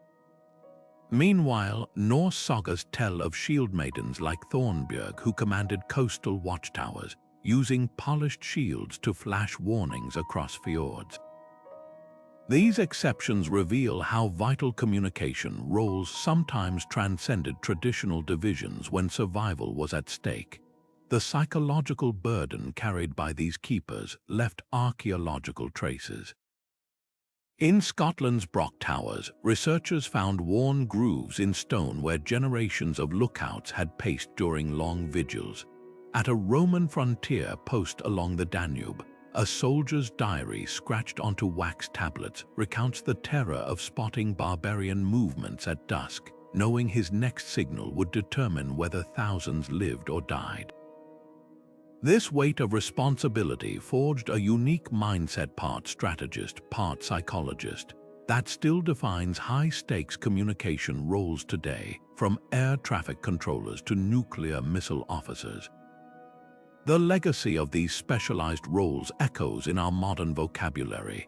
The very word sentinel comes from the Latin sentire, to perceive, honoring that ancient fusion of observation and interpretation. When we describe someone as keeping watch or sounding the alarm, we're unconsciously channeling the essence of those first professional communicators who stood between darkness and dawn, turning their eyes toward the horizon so others could sleep safely below. Those towering stone sentinels did more than scan horizons for earthly dangers. They served as humanity's first telescopes, their jagged silhouettes framing cosmic events with uncanny precision. Across the high deserts of Peru, archaeologists discovered that the circular windows of Chanquillo's ancient towers align perfectly with the rising and setting sun during solstices, transforming the entire complex into a massive stone calendar. But here's the fascinating twist. These same apertures that tracked celestial movements also functioned as signal ports where keepers could angle smoke plumes to indicate not just danger but sacred dates. The towers became both clock and messenger, where a solstice sunrise might trigger celebratory smoke patterns visible across dozens of miles, synchronizing rituals across scattered communities. This celestial connection wasn't unique to the Andes. In Ireland, the Iron Age Dunayinghasa fortress on the Aran Islands incorporates stone platforms that align with the summer solstice sunrise, but also with signal towers on the distant mainland. The builders seemed to understand that the longest day of the year wasn't just agriculturally significant. It offered optimal conditions for long-distance signaling with minimal atmospheric distortion. Modern experiments recreating these alignments found that smoke signals sent during solstice events were visible for nearly twice the usual distance, suggesting ancient engineers exploited astronomical knowledge to boost communication range. The synergy between stargazing and signaling reached extraordinary sophistication in ancient China. Han Dynasty watchtowers along the Silk Road often contained carved stone discs with pinprick holes that projected star patterns onto interior walls, an early planetarium that doubled as a training tool for signal keepers. Historical records describe how guards used specific stars' positions to time nightly signal checks. When the Blue Dragon constellation's tail aligned with certain tower notches, all stations would light verification fires. This system created a celestial synchronized clock centuries before mechanical timekeeping, ensuring messages weren't lost to random hourly checks. Some of the most compelling evidence comes from the American Southwest, where ancestral Puebloan towers incorporate spiral petroglyphs that interact with sunlight patterns. During equinoxes, dagger-like shadows pierce these spirals at precise points, but the tower's strategic placement means these light events are visible from neighboring mesa-top towers dozens of miles away. Researchers realized these phenomena functioned as both calendar markers and ready-made signals. A shadow touching a spiral center might trigger harvest preparations or ceremonial smoke bursts. The towers essentially turned celestial mechanics into a prehistoric broadcasting system where the sun itself became the messenger. This astronomical dimension reveals a profound truth about early communication networks. They weren't just practical systems, but cosmological ones. Babylonian watchtowers frequently housed astrologer priests who interpreted celestial omens, then relayed their readings via signal fires to temple complexes. A clay tablet from Nineveh describes how a specific arrangement of tower fires during a lunar eclipse warned surrounding cities to enact purification rituals. The towers didn't merely convey information, they embedded messages within a grand celestial narrative, making earthly communications part of the heavens' eternal dialogue. Perhaps the most ingenious integration occurred in Polynesia, where navigational watchtowers on atolls doubled as star compasses. Their staircases aligned with key rising stars used for oceanic wayfinding, while their signal fires burned in pits positioned to cast shadows along these same sight lines at critical navigation times. When a star's shadow touched a particular mark, it triggered smoke signals to outrigger canoes below, a breathtaking fusion of astronomy and communication that turned each tower into a celestial telegraph station. The legacy of these dual-purpose structures lingers in surprising ways. Medieval cathedral spires, often built on old signal tower foundations, continued the tradition of marking solstices through light phenomena and now repurposed for Christian feast days. Even modern space observatories unconsciously echo this ancient duality. The laser communication systems at Mauna Kea's telescopes simultaneously study distant stars and transmit data across the Pacific, proving that watching and signaling remain two sides of humanity's eternal conversation with the cosmos. Those crumbling towers weren't just looking out for enemies, they were helping early civilizations navigate time itself, aligning human rhythms with the grand celestial clockwork that still ticks above us all. Those crumbling watchtowers standing sentinel on lonely hilltops are more than relics, they're stone metaphors for humanity's eternal push and pull between unity and separation. Picture an abandoned tower in the Scottish Highlands, its mortar weathered by centuries of storms, yet still stubbornly clinging to the cliff's edge like a forgotten guardian. To the romantic poets of the 18th century, these ruins embodied sublime solitude. Wordsworth famously described them as silent chroniclers of vanished hands. But look closer and you'll find their true duality. The same cracks that speak of decay also reveal how tightly the stones were once fitted together, each block relying on its neighbor to withstand the elements. That's the paradox these ruins embody. They're monuments to both connection and its inevitable unraveling. Artists have long been drawn to this contradiction. The painter Caspar David Friedrich placed watchtower ruins in his misty landscapes as symbols of human impermanence, their broken arches framing empty skies where signal fires once burned. Yet his contemporary J.M.W. Turner depicted them differently in his watercolors. Abandoned towers often glow with backlit warmth, suggesting the lingering echo of communal purpose. This artistic tension mirrors the tower's historical reality. They were built to connect, yet now stand as emblems of separation. The very act of romanticizing them in literature, from Tolkien's Orthanc to the Dark Tower of Browning's poem, reveals our longing for that lost connectivity, even as we aestheticize its absence. But the stones themselves tell a more nuanced story. In Turkey's Cappadocia region, a cluster of Byzantine watchtowers now houses squatter families who have repurposed the ancient signal chambers as kitchens, their cooking fires unintentionally echoing the original function. Along Spain's Camino de Santiago, medieval towers serve as pilgrim waypoints, their walls scratched with modern graffiti next to centuries-old mason marks. This layering of past and present speaks to the tower's enduring symbolic power. They've transitioned from practical tools to cultural touchstones, their original purpose forgotten but their emotional resonance still potent. The most poignant symbolism emerges in contested borderlands. The watchtowers along Cyprus Green Line, abandoned since the 1974 conflict, now host bird nests in their bullet-pocked observation slits.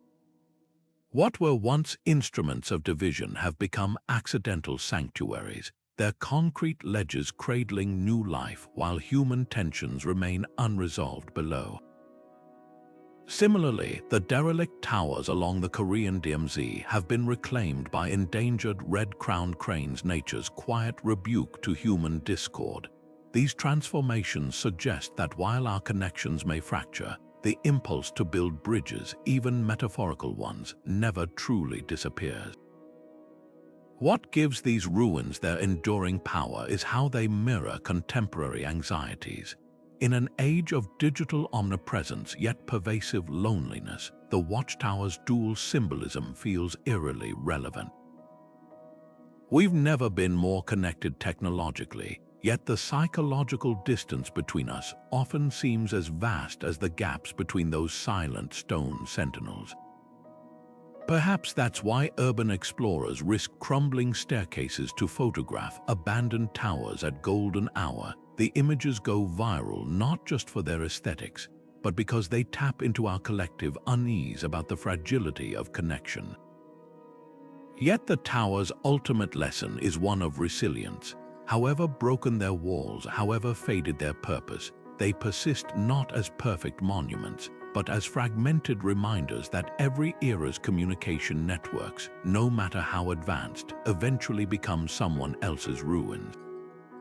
Their stones whisper that while languages fade and technologies obsolete, the human drive to reach across distances is as permanent as the bedrock beneath them. The next time you pass an old cell tower or decommissioned radio antenna, consider future generations may one day ponder these modern sentinels with the same mix of nostalgia and wonder, seeing in their rusted frames the same eternal story of connection straining against the pull of time. Experimental archaeologists have turned the hypothetical into the tangible by rebuilding ancient watchtowers from the ground up, not as museum exhibits, but as functioning communication hubs. On a windswept plateau in Armenia, researchers stacked basalt blocks using only Bronze Age tools to recreate a Eurasian signal tower, then filled its fire basin with the exact mixture of dried animal dung and olive wood described in cuneiform tablets. When lit at dusk, the flames produced a pulsating glow visible from 23 miles away, nearly matching the distance recorded in Assyrian military scrolls.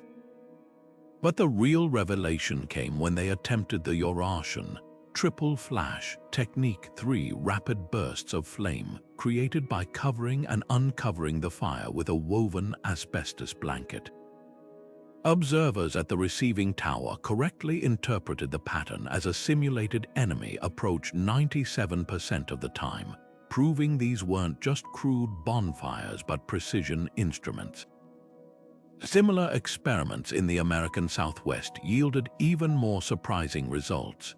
Using only materials available to the ancestral Puebloans, juniper wood, pine pitch, and crushed hematite for colored smoke, a team from the University of Colorado recreated a signaling sequence between reconstructed towers at Choco Canyon and Mesa Verde. Against all expectations, their smoke signals traversed the 79-mile gap in just under 4 hours, with each relay station adding directional information by angling smoke plumes against rock formations. The real breakthrough came when they discovered that alternating between white smoke and hematite enhanced red created distinct atmospheric shadows visible even when the plumes themselves dissipated, an effect that extended the effective signaling range by nearly 40% beyond previous estimates. The most ambitious recreation occurred along Hadrian's Wall, where historians collaborated with the British Army's Signal Corps to test Roman communication methods.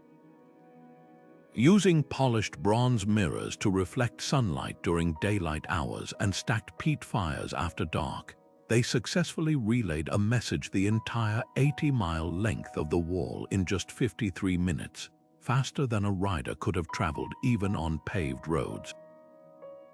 But the experiment's true value emerged from its failures.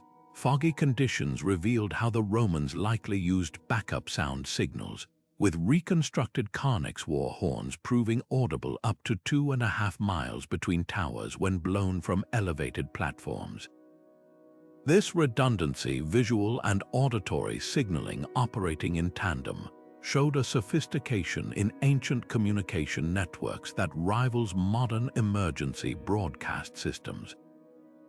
Perhaps the most illuminating findings came from maritime signal reconstructions off the coast of Crete. Minoan-style watchtowers built on rocky islets demonstrated how strategically placed fires could exploit the Mediterranean's nighttime inversion layers' cool air trapping smoke close to the water's surface, creating horizontal illumination that ships could follow like runway lights. The team discovered that adding crushed murex seashells to the flames produced a distinctive purple hue detectable even through salt spray, explaining ancient texts describing royal fire paths guiding fleets home. Modern sailors attempting to navigate by these reconstructed signals found them more reliable than early lighthouses, with the color variations allowing course corrections impossible with simple white light. These experiments did more than validate historical accounts. They revealed hidden layers of complexity in what scholars once dismissed as primitive technology. At a reconstructed Saxon tower in Kent, researchers found that positioning fires behind precisely spaced vertical slats created strobing effects visible through heavy rain, while Norse longhouse excavations in Norway suggest smoke signals were enhanced by hanging woolen filters that trapped moisture, producing denser plumes. Even the simple act of maintaining a signal fire for weeks at a time, as demonstrated at a Scottish Brock reconstruction, required advanced knowledge of draft control and fuel conservation that border on thermodynamic engineering. The true measure of these systems' brilliance emerges when comparing them to modern equivalents. During a joint experiment with NASA, ancestral Puebloan smoke signals were pitted against handheld radios in canyon country, and while the radios failed in deep ravines, the smoke plumes remained readable from high vantage points.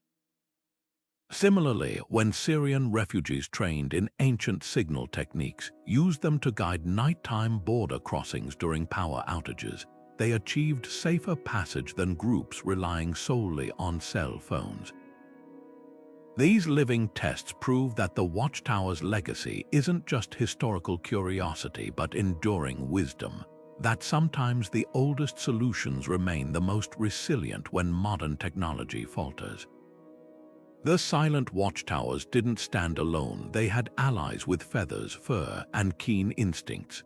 While smoke and fire dominated daytime signaling, ancient engineers soon realized that certain animals could bridge gaps where even the tallest towers faltered.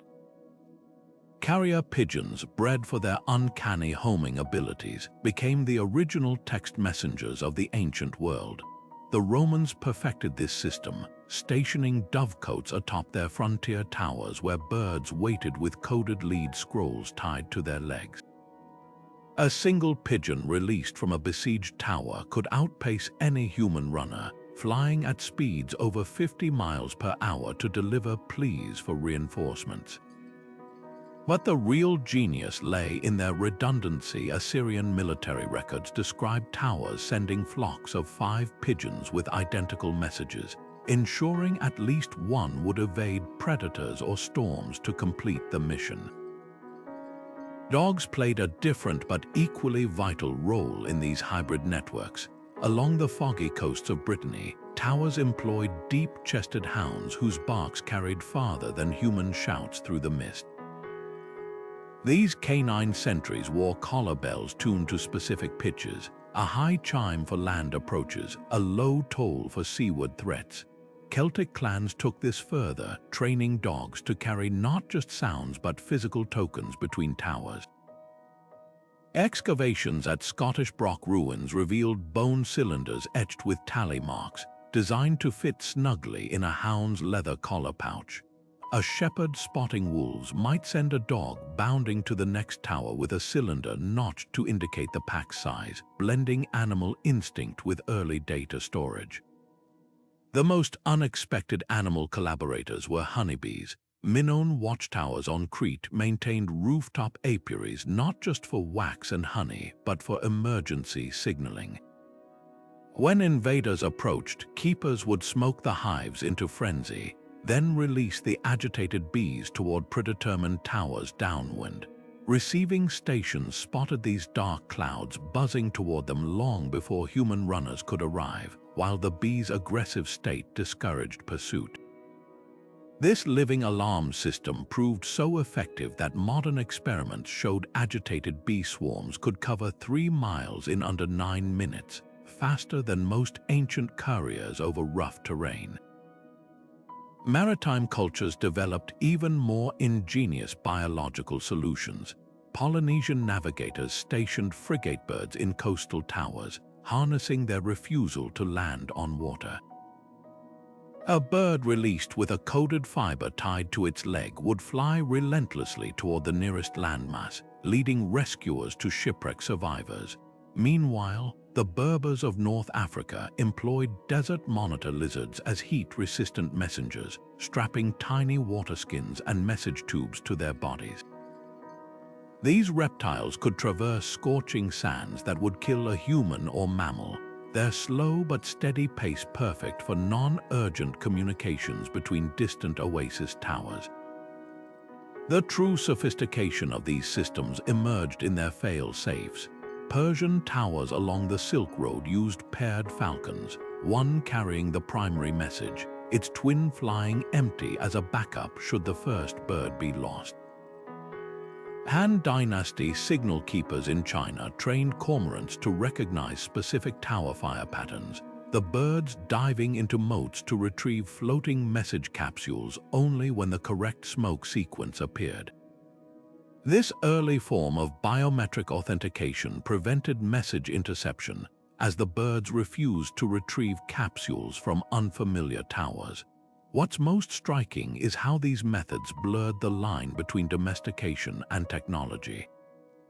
The Inca's llama caravans doubled as signal relays, animals bred to freeze and bleat in unison at the sight of warning fires, creating audible alarms that echoed through mountain passes. Norse coastal towers kept ravens whose flight patterns changed based on the type of ships spotted circling for merchant vessels, darting straight back for warships. These weren't just animals performing tricks, they were living extensions of the towers themselves, their instincts and behaviors carefully harnessed to fill gaps in human communication. The legacy of these partnerships endures in surprising ways. Modern homing pigeons still outperform GPS in some remote areas, their navigation skills unfazed by solar flares. Search and rescue dogs still use the same alert principles as their tower ancestors, just with synthetic scents instead of smoke signals. Even the internet's packet switching protocols, where data finds multiple routes to its destination, mirror those ancient pigeon flocks winging through stormy skies. The towers may be silent now, but their lesson remains. Sometimes the most advanced technology has a heartbeat and feathers. Merchants threading their way along the Silk Road didn't just carry silks and spices, they carried the weight of entire economies on their backs. What made such perilous journeys possible were those silent stone sentinels perched along every mountain pass and desert crossing. Picture a caravan of Sogdian traders navigating the Kizilkum Desert's shifting sands, their eyes constantly scanning the horizon for the next watchtower's reassuring silhouette. When a distant flicker of firelight pierced the dusk, it meant more than just safety from bandits. It signaled warm food, fresh water, and perhaps most crucially, updated market prices from the next oasis. These towers didn't just protect goods, they facilitated the flow of information that made long-distance trade viable. The system's brilliance lay in its dual economic function. During daylight hours, towers along the Incan-Cuhapac-Nyan highway used sunlight-reflecting metal discs to guide lost llama trains toward safe passages. By night, those same stations transformed into information hubs where keepers shared intelligence about washed-out bridges or rival merchant groups ahead. Excavations at Turkmenistan's Amel crossing revealed clay tokens in Watchtower ruins' early receipts, proving toll payments that granted access to the protected trade lanes. This wasn't mere security, it was an ancient version of premium shipping insurance, where the towers functioned as both guardians and guarantors of fair passage. Commerce flourished in the tower's protective shadow. Roman customs records from Palmyra show trade volumes spiked by nearly 60% along routes with active watchtower networks compared to unprotected alternatives. The reason was simple psychology. Knowing that bandits could be spotted hours in advance allowed merchants to transport higher-value goods with less armed escort. A single tower's fire visible from the next station effectively extended the range of trust, enabling deals between strangers who'd never meet face to face. This invisible web of confidence stretched from the amber markets of the Baltic to the pearl fisheries of the Persian Gulf, with watchtowers serving as the original trust-building infrastructure. The towers' economic impact went beyond mere protection. They became early market regulators. Along China's Tea-Horse Road, signal keepers developed a color-coded flag system to indicate local commodity prices. A yellow banner fluttering from a tower might signal a glut of Sichuan peppercorns at the next town, allowing merchants to adjust their loads before arrival. Similarly, Saharan salt caravans relied on towers with distinctive smoke patterns to warn of oversupplied markets or routes closed by tribal conflicts. These real-time updates anticipated modern commodity markets by centuries, proving that information's value has always been tied to its speed and accuracy. Perhaps the most unexpected economic innovation emerged from the tower's role as early banking hubs. Assyrian tablets describe how merchants would deposit silver with watchtower keepers, receiving coded clay tokens redeemable at partner towers along the route, a primitive but effective letters of credit system. The famous Geniza documents from medieval Cairo reveal Jewish merchant networks using watchtower signals to coordinate bill payments across the Mediterranean, with smoke patterns confirming transactions had cleared. This financial function helps explain why so many abandoned towers later became early bank buildings. Their legacy of trust simply evolved from physical security to monetary security. The psychological impact on trade culture was profound. In regions where watchtower networks were dense, like Hanseatic League routes, merchants developed standardized measures and contracts knowing disputes could be swiftly arbitrated by tower keepers. The tower's constant presence fostered what economists now call institutional trust, the belief that the system itself would ensure fair dealing. Modern credit scores and trade certifications are direct descendants of those ancient signal fires that promised not just safety, but predictability in an uncertain world. What began as simple protection became the scaffolding for globalization's first era. When Venetian galleys and Arabian dhows crossed paths in Byzantine ports, their captains shared more than goods. They exchanged signaling techniques perfected by generations of watchtower keepers. The very idea of a trade route depended on these communication networks, Without towers to shrink the distance between markets, the silk would have never reached Rome, nor the spices made it to London.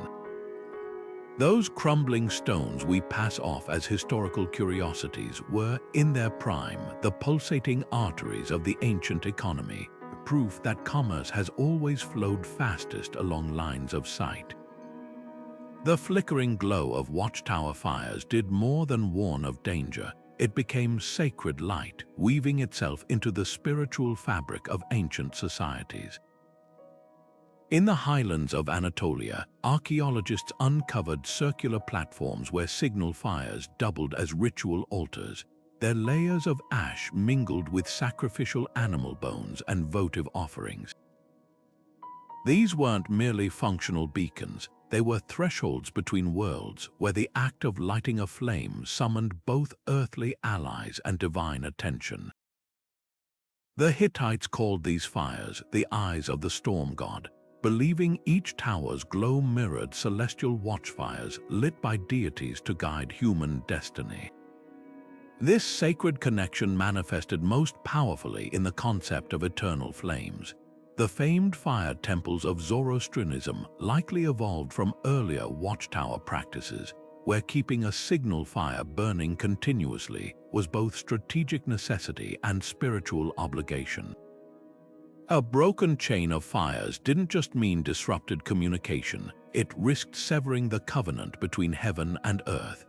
Persian royal inscriptions describe how the far-seeing fires of border towers were ritually fed with sandalwood and frankincense, their aromatic smoke carrying prayers upward while their light guarded the kingdom's edges. The modern Olympic torch relay echoes this ancient symbiosis, where fire's practical and ceremonial roles remain inseparable. Temple architecture absorbed watchtower designs with striking intentionality. The stepped pyramids of Mesoamerica, like Tikal's Temple Roman IV, incorporated narrow interior staircases leading to rooftop fire basins, structures perfectly suited for both astronomical observation and territorial signaling. Mayan glyphs describe how priests during the classic period used these elevated flames not just to mark solstices, but to coordinate harvest rituals across city-states. When the central pyramid at El Mirador flared crimson using cinnabar-enhanced fires, dependent villages 20 miles away would mirror the signal, creating a sacred web of synchronized celebration. The towers didn't just connect physical spaces, they unified spiritual time. The fusion reached its zenith in coastal cultures, where danger and divinity rose together from the sea. Greek island temples dedicated to Poseidon often incorporated signal towers whose flames were visible from Delos to Rhodes. During the annual Theophania festival, these fires burned blue with added copper salts, symbolizing both the god's watery domain and a functional maritime warning system against spring storms. Sailors knew that watching for sacred fire was watching for survival, a duality captured in Homer's description of Crete's beacon shrines where flames danced to the rhythm of the waves.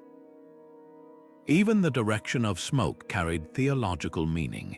Celtic watchtowers in Britain's Salisbury Plain were engineered so solstice sunrise winds would blow smoke northeast toward sacred groves, a phenomenon later Christianized as the Holy Spirit's breath moving over pilgrimage routes. In India's Vedic traditions, temple towers sent ritual smoke eastward at dawn to feed the sun's chariot, while practical nighttime signals used different fuel mixtures to avoid conflicting with spiritual protocols. This careful choreography of sacred and secular speaks to a world view where every communication was ultimately a communion. The psychological power of these hybrid spaces endured long after their military functions faded. Medieval cathedral builders repurposed watchtower foundations for bell towers, transforming strategic sightlines into spiritual vectors.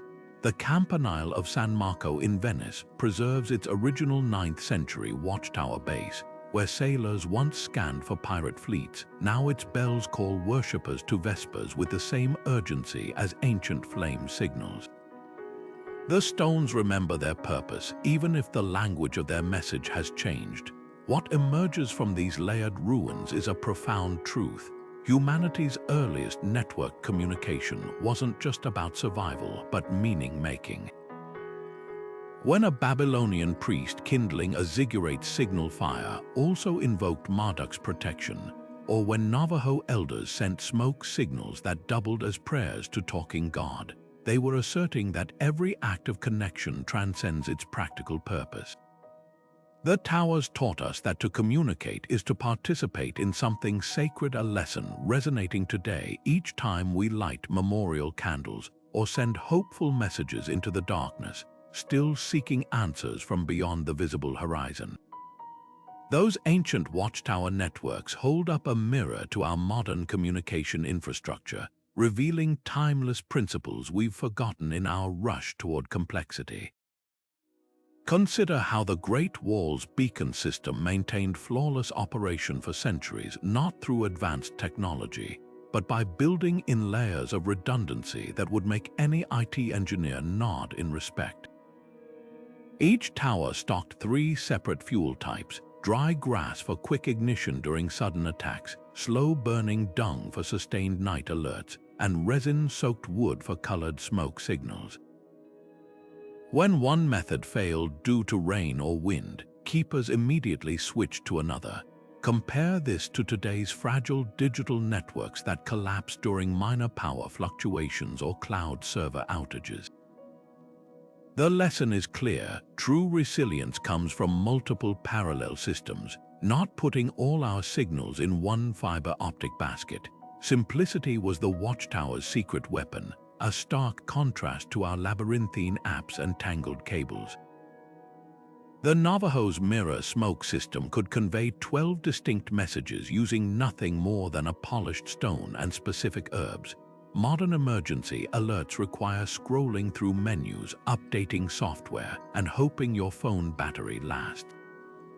There's profound wisdom in the Andean Kipunot towers that paired physical chords with smoke signals, creating a hybrid system where tactile and visual cues backed each other up. Our obsession with feature creep has sacrificed this elegant clarity. Where ancient signal fires used height and color for instant comprehension, we bury critical warnings beneath layers of notifications. Adaptability made these networks thrive across centuries and climates. Celtic coastal towers switched from smoke to seawater, reflected moonlight when fog rolled in. Mongolian steppe sentinels employed trained eagles to carry messages when blizzards obscured sightlines.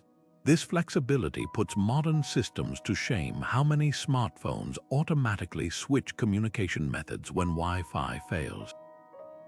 The towers didn't just withstand change, they embraced it, evolving their methods to match environmental shifts we now call climate disruptions.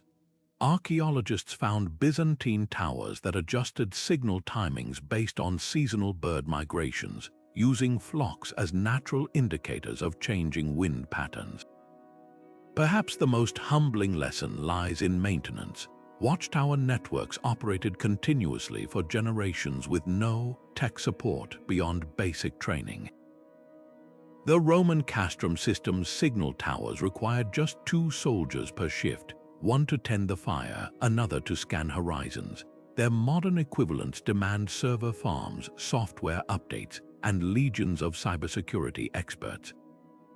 Yet when Hurricane Katrina knocked out cellular networks in 2005, it was the Coast Guard's revival of simple light signals that saved lives, proving ancient methods still outperform fragile modern systems in crises.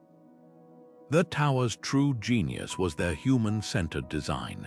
Everyone within sight, regardless of age, education, or language, instantly understood a column of smoke or pattern of flashes.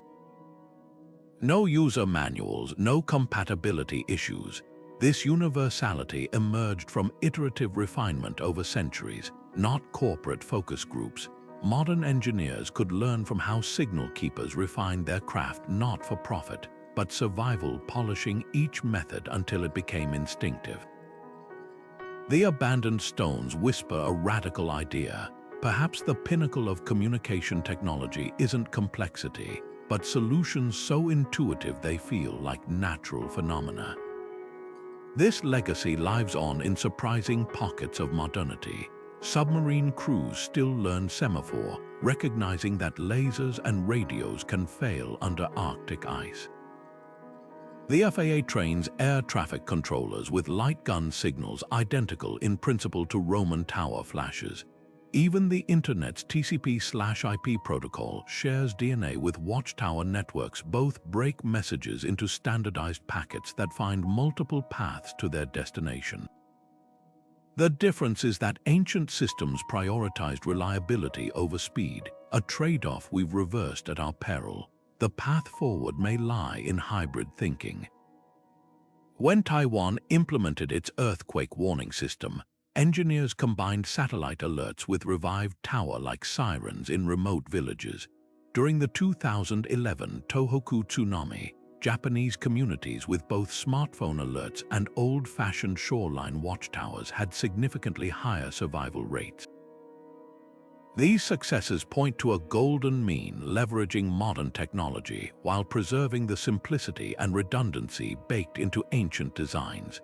The towers challenge our assumption that newer always means better, reminding us that sometimes the most advanced solution is the one that stood the test of millennia. The weathered stones of ancient watchtowers are more than crumbling relics. They're fragile time capsules holding the secrets of humanity's first communication revolution.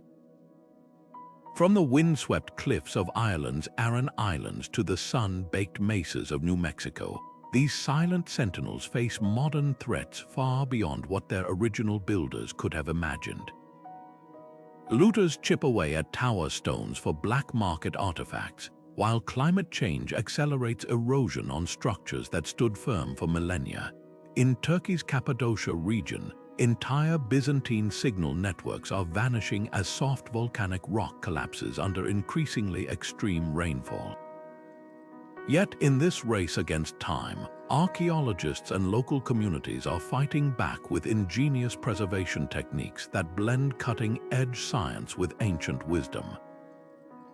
One groundbreaking approach involves digital guardianship, using 3D laser scanning to create millimeter-perfect models of endangered towers before they deteriorate. A team from the University of Cambridge recently completed scans of 37 Pictish signal towers along Scotland's coast, capturing intricate stone carvings that are fading faster than the eye can see. These digital twins don't just preserve dimensions, they record the exact mineral composition of mortar mixes and smoke stains that reveal which fuels were burned centuries ago. Meanwhile, in Oman's Dhofar Mountains, conservationists are training former Bedouin nomads as tower keepers once again, not to light signal fires, but to monitor structural integrity using smartphone apps that alert experts to new cracks or tilts. The most successful preservation efforts recognize these towers as living heritage rather than frozen artifacts. Along Spain's Catalan coast, medieval watchtowers have been restored not as sterile museum pieces, but as functional observation points for modern forest fire detection. Visitors can stand where medieval sentries once scanned for pirate sails, now watching for smoke plumes with binoculars linked to emergency response centers. This continuity of purpose creates powerful emotional connections. When a teenager in Guyana spotted a wildfire through a restored tower's viewing slit in 2022 and triggered the alarm, she became part of a chain of vigilance stretching back 800 years. UNESCO recognition of watchtower networks as World Heritage Sites has sparked unexpected collaborations. In Jordan's Wadi Rum Desert, conservation architects are working with local Bedouin tribes to reinforce Nabatean signal towers using traditional mud repair techniques passed down orally for generations. The project uncovered a fascinating discovery. The original builders mixed camel hair into the mortar for flexibility, a method modern engineers have now adopted to prevent seismic damage. Similarly, in Peru, archaeologists partnering with Quechua communities have revived ancient acoustic signaling between restored Inca towers during solstice festivals, blending preservation with cultural revival. Tourism plays a controversial but vital role in these efforts. While overvisitation threatens fragile sites like Oman's Bola Fort towers, carefully managed experiences create economic incentives for preservation. In China's Gansu province, the Great Wall Beacon Challenge lets visitors participate in reconstructed smoke signaling using historically accurate fuels, a pine for urgency messages, damp grass for routine alerts. The interactive exhibit funds ongoing conservation while teaching participants how elemental communication once functioned. More remarkably, Portugal's Silent Messengers project invites deaf visitors to experience watchtowers through vibrational sound installations that translate ancient drum codes into tactile pulses, making this heritage accessible in entirely new ways. The greatest preservation victories often come from unexpected quarters. When a group of Scottish schoolchildren studying their local Brock Tower discovered 19th-century graffiti left by their ancestors, they launched a campaign to protect such markings as historical records rather than vandalism. Their efforts led to new protocols for documenting modern interactions with ancient sites, recognizing that preservation isn't about freezing towers in time, but understanding their evolving relationship with humanity. Similarly, Mongolian herders near the ruins of Genghis Khan's signal network have begun incorporating tower silhouettes into their traditional felt textiles, weaving preservation into cultural practice. What makes these scattered stones worth saving goes beyond archaeology or tourism. Each restored tower is a neural node in humanity's collective memory, reminding us that connection has always been our greatest innovation. When Polish conservators working on Teutonic Knights towers found medieval signal codes carved into wooden beams, they didn't just preserve the wood, they reconstructed the entire forest that once supplied the materials, reviving an ecosystem to honor a communication network. This holistic approach reveals the true lesson of these ancient sentinels. Preserving how we communicated in the past might just hold the key to communicating what needs preserving in our future. From smoke signals to satellites, the abandoned watchtower's legacy pulses through every ping of your smartphone and every blare of a tornado siren. These ancient stones were more than early warning systems. They were the first threads weaving humanity into a connected tapestry, proving that communication isn't about the medium, but the shared understanding it carries. Think about it, when your phone vibrates with an amber alert, it's fulfilling the same primal need that once sent a shepherd racing to light a beacon, the urgent cry of, "Pay attention, someone's survival depends on this." The technology has changed, but the heartbeat beneath it remains identical. What's truly humbling is how little the core challenges have shifted across millennia. Watchtower keepers grappled with signal interference from fog just as we cursed dead zones in subway tunnels. They stockpiled backup fuel sources like resin and dung for stormy nights, mirroring our obsession with portable chargers and backup generators. Even the social dynamics feel familiar. Those ancient signal operators were the original, trusted sources, their credibility painstakingly earned through years of accurate warnings, much like how we vet news outlets today. The towers teach us that progress isn't about replacing old systems, but refining what already works. There's poetry in how these ruins whisper to our modern infrastructure. The fiber optic cables snaking beneath oceans still follow the same logic as Inca signal routes, taking the straightest path between high points. When disaster strikes and cell towers fail, rescue teams fall back on line-of-sight light signals and Morse code, completing a circle first drawn by Neolithic herders. Even our emoji-filled texts owe a debt to those early smoke patterns. Both compress complex emotions into simple visual shorthand. The Watchtowers didn't just transmit messages, they invented a language of urgency we're still speaking. Yet their greatest lesson might be about fragility. For all our satellites and encryption, a solar flare or cyber attack could still plunge us back into a world where distance matters. The towers remind us that resilience lies in diversity, balancing high-tech with timeless low-tech backups, just as Mongol riders carried both signal flags and carrier pigeons. Perhaps that's why military academies still study ancient signaling tactics, and why backcountry hikers learn mirror flashing techniques. The stones warn us, never let convenience erase contingency. So the next time you video call someone across continents, take a second to marvel at the unbroken chain you're part of.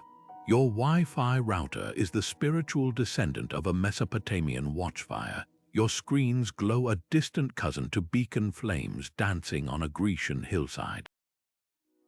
Those abandoned towers stand as silent mentors, teaching us that connection has always been humanity's lifeline, whether carved in smoke or coded in light. If this exploration of our shared communication DNA sparked your curiosity, let's keep the conversation going. Drop a comment about which ancient innovation amazed you most, and join us as we keep unearthing the hidden frameworks of history. Don't forget to hit subscribe. Consider it your personal signal fire, ensuring you never miss our next adventure into